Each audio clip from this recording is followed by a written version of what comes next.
I'm going to move on to our next contributor now, Lucia Pietroiusti. Lucia is a curator working internationally at the intersection of art, ecology, and systems science, often bringing together interdisciplinary perspectives to challenge anthropocentric worldviews. Lucia's many accomplishments include founding the General Ecology Project at Serpentine Galleries in London, and since 2018, curating interdisciplinary festival, The Shape of a Circle in the Mind of a Fish, together with Felipe Ramos. Her presentation today is titled Senses of Purpose.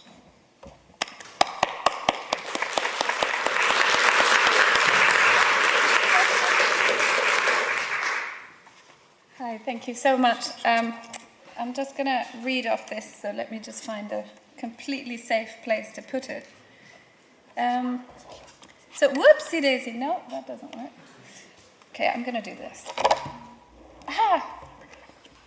All right, so I also, as I'm sure you can tell already, I also just arrived about 15 minutes ago, and can you hear me fine if I'm this far from the mic? Is that okay? Yeah, good.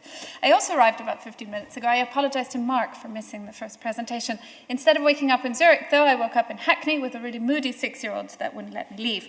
So, we'll wake up. I will wake up with you right now. My name is Lucia. I work on as a curator, and I'm going to share with you a few ideas and positions that I find helpful when I try and navigate the task of working across art and more than human paradigms towards an environmentally balanced and environmentally just planet.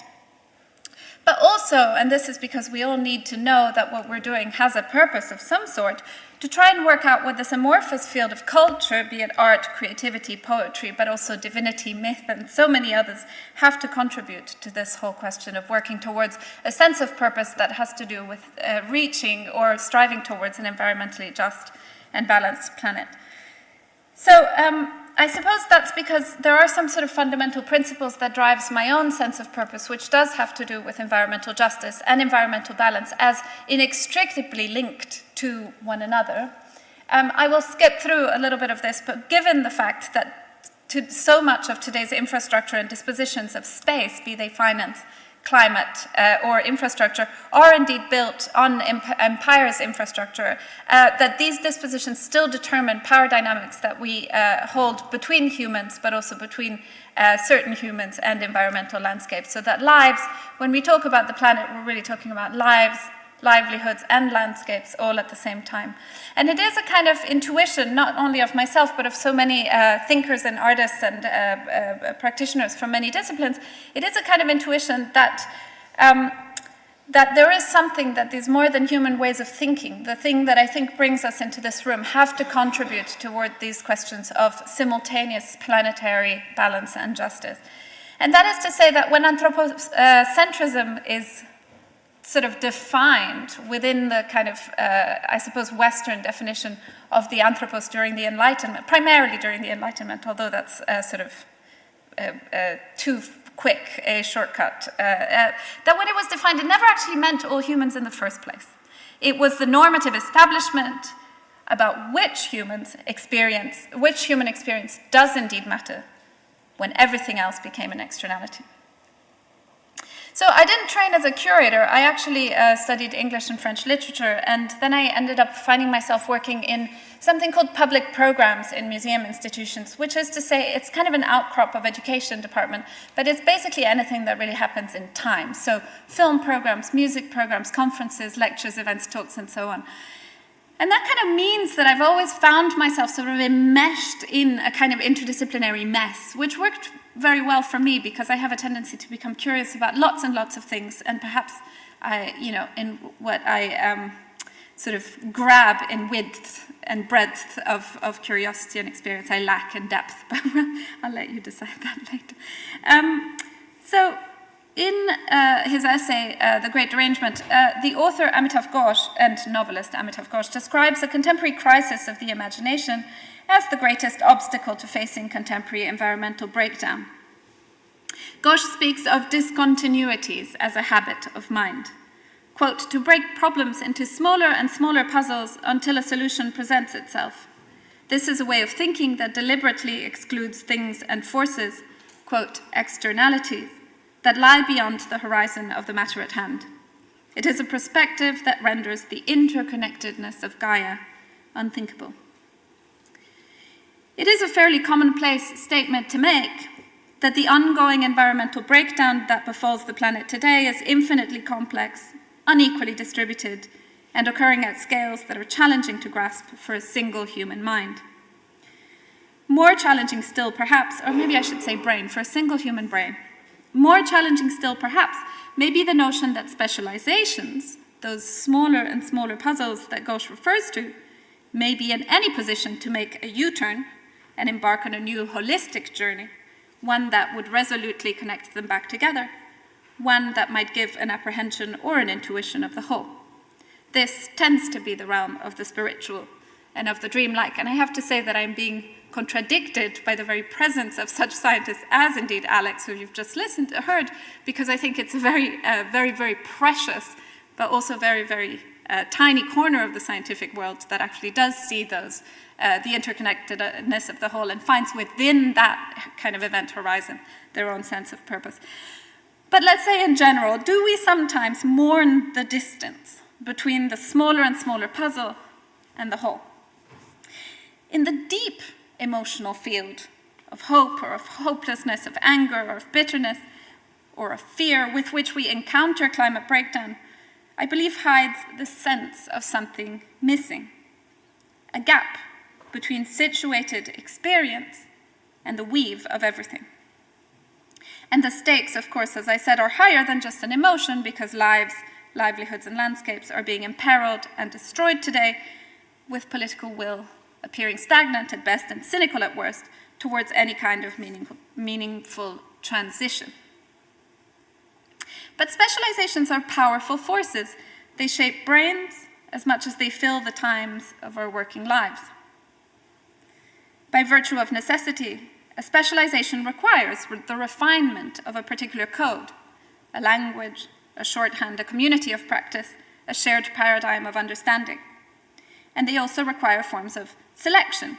As the object of study comes further and further into view and into sharper focus, the rest dissolves into the blurry background. Signal and noise are established firmly, and every field of specialization makes signal and noise out of different objects. Now, over the past years, but most sharply in the past months, I have come to be convinced that this work of connection, a kind of weaving practice, a sort of cross-disciplinary translation that we may in fact be doing right this moment, and of sort of development of tools for mutual understanding, may be so fundamental in relation to climate breakdown and environmental and planetary complexity so as to point towards a new field of practice in and of itself. I had a recent experience of this actually at a roundtable between climate litigators and climate scientists, those climate scientists that provide legal practitioners with the data that they need to support arguments in court. And a really incredibly astute question from a member of the audience asked something about burden of proof in law as opposed to science. And when you look at it in sort of in numbers, in sheer numbers, if you're trying to win a court case, all you need to prove is that something is more likely than unlikely to be the case. That is a burden of proof of about 51%. Whereas I'm told reliably by scientists that you need to have a margin of error that is far smaller than 49% in order to be able to sort of publish a result. That necessarily means that when you're trying to make those two systems fit together, you've got one system that works on the 51% mark and one system that needs the, I'm going to say 95% mark, although I'm happy to be corrected, that try and sort of speak to each other. And that itself is a big difficulty. And it came out at this roundtable that I participated in very, very clearly. Now, in response to this, and in part owing to this distinctive lack of specialization, pathological lack of specialization on my part, my instinct has always been to try and listen out for points of resonance between these languages and these codes. Places from which, at a distance, different fields of study or practice appear to be reaching towards one another. A kind of yearning that never quite reaches the other side or does so only rarely. And there is a particular joy, a kind of jolt of pleasure, enjoyment in these moments when things that are so far away appear to move towards and sometimes even touch each other. It feels like a circuit that was always broken finally becomes connected. Or another way of putting it, it feels like zooming out and realizing that larger weave that connects everything, and that in fact always did. It is an experience that is a little bit sublime, a sense of finding sense, of making sense of the here and now. And it is indicative, in fact, it is meaningful that we get a similar feeling on occasion when we encounter experiences of the poetic, the artistic, and the divine. So very quickly, I will sort of try to feel through some learnings from my own practice as an art curator that point to why it is this sort of serendipity that these feelings can be encountered through the poetic, the creative, and the divine. Now, the first thing is a kind of guide for me, always, and has always been, which is this passage from an architect, Keller Easterling's book, Medium Design, in which she writes, "Where nothing is new and nothing is right, there are no dramatic manifestos. But maybe there is a chance to rehearse a habit of mind that has been eclipsed. You are already able to detect, as if with half-closed eyes," and that's the important part, "a world at a different focal length. Rather than only declarations, right answers, objects, and determinations, you can detect and manipulate the medium or matrix in which they are suspended and in which they change over time."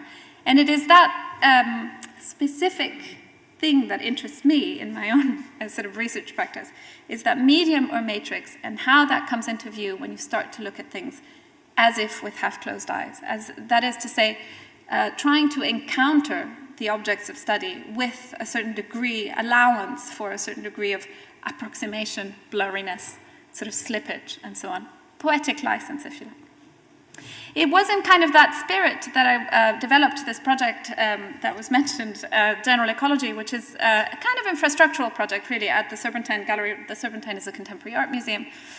And it has a sort of stated sense of purpose of displaying the best contemporary art of the moment that is most relevant to the time. And in 2018, on the back of, in fact, having a baby, I decided to write a project for the Serpentine that would try and sort of situate its own sense of purpose to be pointing further towards environmental justice and environmental balance. And the reason why the General Ecology project, which then took place in the form of all kinds of kind of behind-the-scenes infrastructural things and also programs and projects, of which I'll tell you one, the reason why that project even came to me is connected to my child, not in the sense of like, you know, what world are we leaving for the next generation and so on, because of course we know that we're not at the front line of climate breakdown, so that question is not actually as immediately urgent as it is in other places in the world. But it was because for me, who tends to overthink experiences that should really be quite simple, having a baby taught me something about relating to a more than human being. That is to say, you don't need language to communicate or to have an attachment or a sense of care and responsibility. And because of the fact that you have that love guaranteed for a period of time that lasts beyond the length of your own life, it therefore means that it is possible for the mind to exist beyond its own existence, beyond its own life, which means that the step, and for me it's like the step from, you know, existing in one life and then just nudging that just a few decades further ahead in time, the step between that kind of leap of mind, or that poetic leap, and indeed thinking through deep time, is actually just a tiniest little bit further a step. So it wasn't that difficult a leap to make. So that was my kind of collapse into, or tumble into, the ecological field. It was through a very more than human experience in perhaps one of the most human of events. Now, one thing that concerns me a lot lately, and this is inspired by a friend and philosopher, Federico Campagna, is what worlds do we imply, what metaphysics, what principles about the kind of laws that govern this world do we imply when we create a piece of knowledge, when we create a piece of poetry, when we create anything at all, a piece of architecture, for example. What do we think about spirits when we build a house with a certain kind of door. I'm sort of badly quoting Federico in this, and one of the things that my colleague Felipe Ramos and I have been trying to do through a project called The Shape of a Circle in the Mind of a Fish has been to ask exactly that question and to slightly shift that with the aid of as many disciplines as we could possibly gather and convene in the same space. Now, The Shape of a Circle in the Mind of a Fish is a research project and a festival series, and then is also going to become a publication, which was inspired, its name was inspired by the incredible circles in the sand that pufferfish make. Now, if you listen to David Attenborough in The Blue Planet, you will find that those incredibly elaborate, ornate pieces of art, really, that the fish makes at the bottom of the sea, the male pufferfish make at the bottom of the sea, are aesthetic displays for the purposes of mating. But what interested us also, irrespective of sort of the why of this incredible construction, was also the how and the what. Meaning, and this doesn't come from a behavioral ecologist or a biologist's point of view, it just comes from from working in the arts and seeing something that looks very much like an artwork, is we notice, we perceive, we recognize, and we appreciate that circle. I wish I had an image for you, actually, but that circle from the top down as a whole, as a circle, in fact, as a kind of mandala-like complex series of sort of sand dunes and so on as a circle. But when you look at the pufferfish making this shape, the pufferfish is really small from a scalar perspective. So what you're seeing is this. Well, more like this. The kind of swimming around and shuffling sand around in a way that is really sort of from down there, kind of from inside of the circle. And so I started to wonder, Felipe and I started to wonder together, how does this circle manifest in the fish's, let's say, mind before it becomes a circle, or as the circle is being produced? Could it be that something that we perceive as a circle, and therefore through the medium of, let's say, geometry and eyes, could be perceived or created as, in fact, a dance or a piece of choreography or a set of movement coordinates? Again, possibly an incredibly not rigorous scientific question, but again, just think breadth rather than depth. And out of that, what we tried to do is create this series that really asked questions around what we sort of nicknamed stuff in an interspecies context. As in, can we try and shift away from an anthropocentric viewpoint and look at things like intelligence, language, cognition, memory, humor, love, chanting, transformation, mourning, grief, and so forth, through a de-anthropocentric perspective? How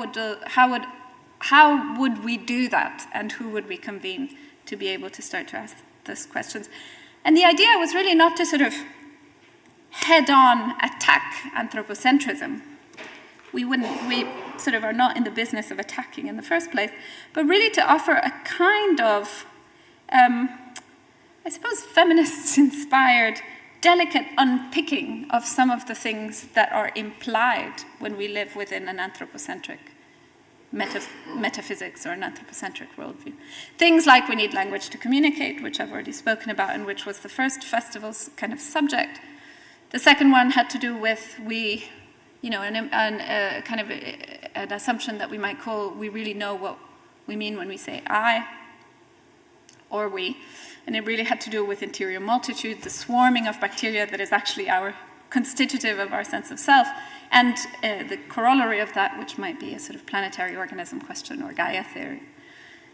By the third, we were thinking about plant behavior, plant consciousness, plant intelligence, and communications with and through the vegetal world. And yes, some practices around plant medicines were also important in our research in that.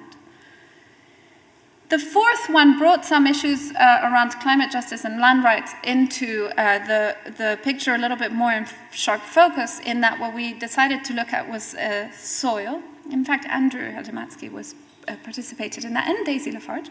If I'm forgetting anyone, there's like an overlap between the fish. It's so joyful to meet you all here, so I apologize if I'm forgetting anyone. Obviously Alex at the last one, but I'm getting there.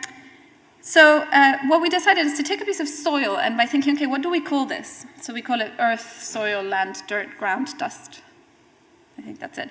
And if we invite practitioners from different disciplines to respond to those words, then what emerges if we take this piece of soil seriously as the anthropologist Anna Tsing and the artist Elaine Gann say. What happens if you take it seriously and you really ask of it all possible questions that could be asked? Its microbiology, the more than human residents that inhabit within, the possibilities that those lend themselves to computing research, all the way through to the toxic distribution of dust and pollution along racial lines in Johannesburg. So we had that breadth to be able to really think through a sort of material-led or sort of more than human actually led kind of birthing point to try and really bring together some of those ideas around social, environmental justice, and planetary balance and more than human paradigms.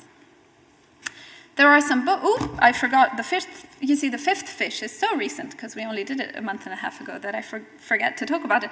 The fifth one had to do with dreams and imagination across species, and that was when Alex also spoke about dreams and a sense of fish's self-perceptions and spiders and so on. So great pleasure to hear you again. That emerged in. Out of the general ecology project emerged some books that really try and ask that question. More Than Human is a reader that brings together writing from all disciplines that relate to this, trying to seed this paradigm from an early text by the philosopher Edouard Glissant from the 90s, all the way through to a very recent text by Felipe Ramos that responded to the COVID pandemic in 2020. Microhabitable is an earlier book that we worked on together with the artist Fernando Garcedori that really tries to ask the question, could microbiology and micropolitics, by the very virtue of having a kind of focus on the micro, have any skills and learnings to be able to share with one another? And so that's kind of the mashup that we did. And I dare say that some really interesting things came up. So, to pretty much conclude, in trying to establish a distinction between the globe, a subject of history, and the planet, a subject of deep time, Dipesh Chakrabarti suggests that unlike the globe, which is a concept that is quintessentially inextricable, I'm really making it easy for myself, quintessentially inextricable from human existence, the planet, with its slow creaking and devastating fits, does not return the gaze. And I cannot help but feel that working at this juncture point between the smaller and smaller puzzles that Amitav Ghosh talked about, feeling around for the weave of everything, connecting most intimately with what is largest and most inconceivable, is a way of asking ourselves this question. If the planet does not return the gaze, how do we feel loved? Knowing that, yes, we are loved. So I wonder whether culture, myth-making, art, narrative storytelling, singing, all kinds of ritual practices and so on, work a little bit like this, weaving things together, weaving world's ecological social justice initiatives, weaving disciplines together, worlding, implying possible different ways of making sense of this planet and our role and responsibilities within it and in relation to our more than human companions. A kind of a glue or an olive oil to lubricate the kinds of interactions between those languages and those untranslatabilities, be they between disciplinary boundaries or between species boundaries. And a kind of water for the fish, this medium or matrix within which we are suspended and in which we change over time. I wonder whether culture, myth-making, ritual, singing, poetry, dance also exist in the space in between things themselves. And so I added amniotic fluid because I spoke about my baby. And to really finish, this time for real, here's Ursula Le Guin. Prior to the preeminence of sticks, swords, and the hero's killing tools, our ancestors' greatest invention was the container, the basket of wild oats, the medicine bundle, the net made of your own hair, the home, the shrine, the place that contains whatever is sacred, the recipient, the holder, the story, the bag of stars. And this is our, I suppose, sense of purpose and life's business. Thank you.